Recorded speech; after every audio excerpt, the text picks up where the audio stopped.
안녕하세요. 아이돌의 이야기를 들려드리는 듀유람입니다. 최근 스트릿 맨파이터에 출연하고 있는 위덴보이즈 팀의 리더 바타에게 리더 계급 미션에서 선보인 세핑 안무 인트로 부분이 에이티즈의 Say My Name 포인트 안무와 유사하다며 표절 논란이 있었습니다. 에이티즈 멤버가 무대 위에서 카피 사인으로 보이는 듯한 제스처를 하기도 하고 에이티즈 안무의 원작자가 자신의 입장을 직접 밝히기도 하며 논란이 더욱 커졌는데요. 이에 위덴보이즈의 바타가 SNS를 통해 자신의 입장을 밝혔습니다. 바타의 입장.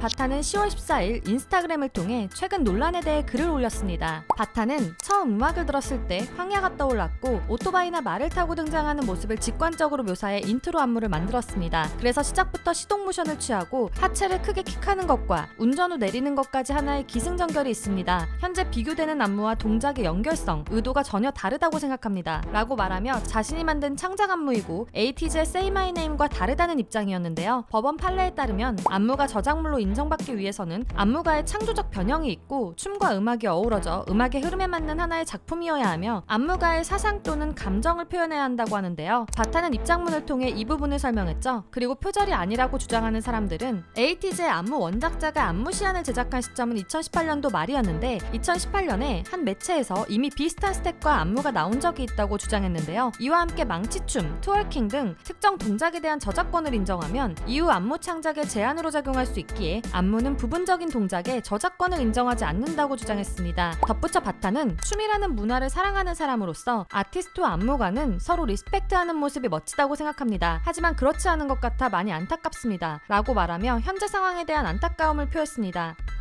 안무 원작자의 입장.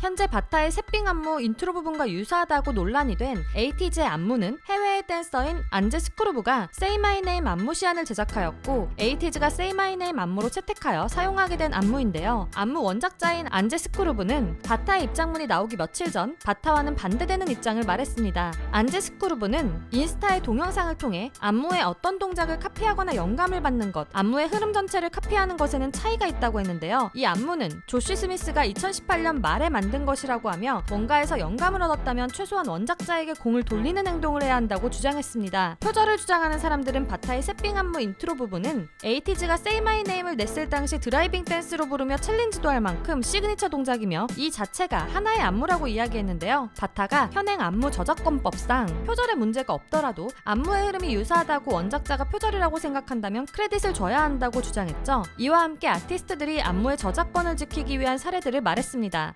싸이가 브라운 아이드 걸스의 시건방춤을 젠틀맨에서 사용할 때 미리 저작권료를 준 사례, 셀럽파이브가 일본 고등학교 댄스부의 안무를 리메이크하여 사용하기 위해 해당 고등학교로 원작자를 찾아가 미리 리메이크 비용을 줬던 사례를 이야기했는데요. 현행 저작권법상 안무의 저작권은 현실적으로 보호받기 어렵기 때문에 아티스트들의 양심에 의한 저작권 보호 외에는 방법이 없다는 주장이었죠. 표절을 주장하는 사람들은 바타가 이전 인스타에 안무 저작권법에 대한 호소를 올린 만큼 이를 위해 힘쓰는 사람이라면 이번과 같은 입장문은 잘못된 것이라고 비판했습니다. 항상 표절에 대한 사안은 유사성에 대한 판단 기준이 개인마다 첨예하게 달라서 많은 사람들이 각자 다른 생각을 가지고 있는데요. 여러분은 서로 반대되는 에이티즈의 안무 원작자와 바타의 입장문에 대해 어떻게 생각하시나요? 여러분의 생각을 댓글로 남겨주세요. 지금까지 여러분의 가장 가까운 K-팝 친구 듀유람이었습니다.